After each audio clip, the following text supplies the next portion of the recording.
Assalamualaikum warahmatullahi wabarakatuh. Halo semuanya, saya Lupita Estiandriani dengan nomor induk mahasiswa 10222036. Pada video kali ini, kita akan membahas mengenai Enterprise Resource Planning atau ERP. Lalu apa itu ERP? ERP dapat dideskripsikan sebagai sebuah konsep untuk merencanakan dan mengelola sumber daya organisasi agar dapat dimanfaatkan secara optimal untuk menghasilkan nilai tambah bagi seluruh pihak yang berkepentingan atau stakeholder atas organisasi tersebut. ERP merupakan software yang ada dalam organisasi atau perusahaan untuk yang pertama otomatisasi dan integrasi banyak proses bisnis, yang kedua untuk membagi database yang umum dan praktek bisnis melalui enterprise, yang ketiga untuk menghasilkan informasi yang real time, dan yang terakhir untuk memungkinkan perpaduan proses transaksi dan kegiatan perencanaan. Adapun tahapan ERP, tahapan yang pertama yaitu Material Requirement Planning atau MRP, yaitu konsep perencanaan kebutuhan material. Yang kedua ada Closed Loop MRP, yaitu sederetan fungsi yang mencakup alat bantu penyelesaian masalah prioritas dan rencana yang dapat diubah jika diperlukan. Lalu yang ketiga ada Manufacturing Resource Planning atau MRP 2, itu pengembangan dari Closed Loop MRP dengan tambahan yang pertama perencanaan penjualan dan operasi, yang kedua antarmuka keuangan, dan yang ketiga simulasi analisis kebutuhan. Lalu yang keempat ada Enterprise Resource Planning atau ERP, yaitu perluasan dari MRP 2 yang mencakup integrasi keuangan, integrasi rantai pasok, dan proses bisnis lintas fungsi organisasi dan perusahaan. Lalu tahapan yang terakhir ada Extend ERP atau ERP 2, yaitu perkembangan dari ERP yang diluncurkan tahun 2000 dengan kompleksitas lebih tinggi dari ERP sebelumnya. Lalu di sini ada komponen ERP. Yang pertama yaitu komponen ERP akuntansi dan keuangan, yaitu mengelola data akuntansi dan proses keuangan dalam perusahaan.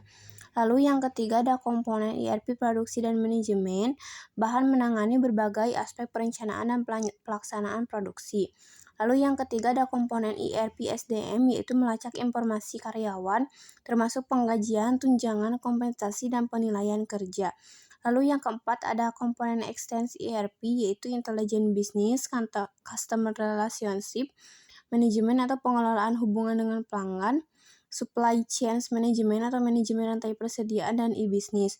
Lalu ada komponen e-business yang meliputi e-logistik dan e-procurement, yaitu e-logistik yaitu mengelola transportasi dan penyimpanan, sedangkan e-procurement yaitu pembelian dan penjualan perlengkapan dan layanan bisnis ke bisnis atau B2B melalui internet.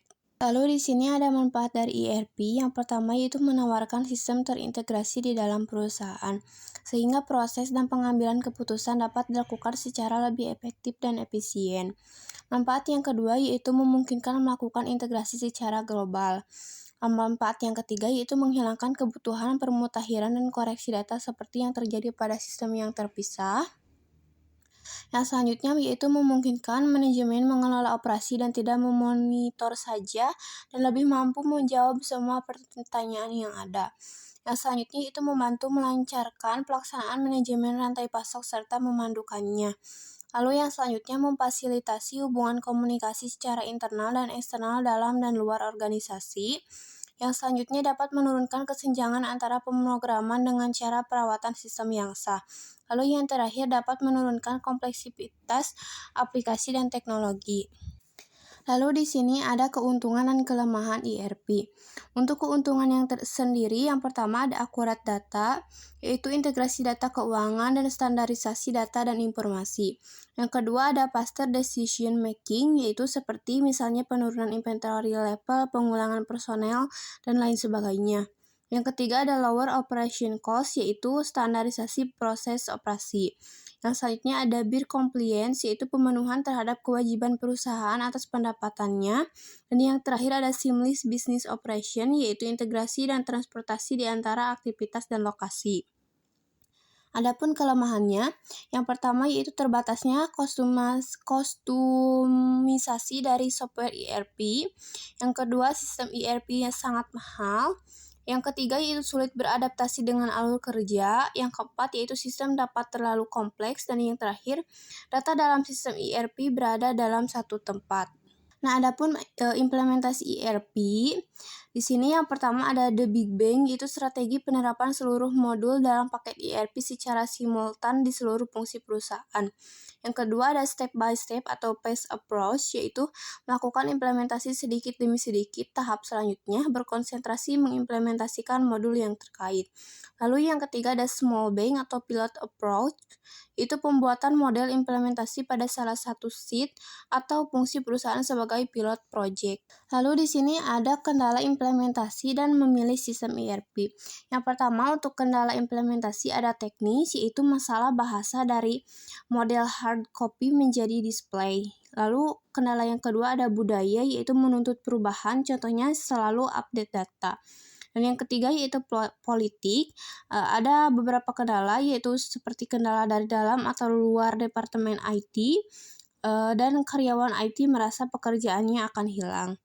Lalu ada memilih sistem ERP. Yang pertama itu dari analisis strategi bisnis, yang kedua dari analisis sumber daya manusia, yang ketiga dari analisis infrastruktur, dan yang terakhir dari analisis software. Mungkin cukup sekian yang dapat saya sampaikan, kurang lebihnya mohon maaf. Terima kasih. Wabillahi taufiq wal hidayah. Wassalamualaikum warahmatullahi wabarakatuh.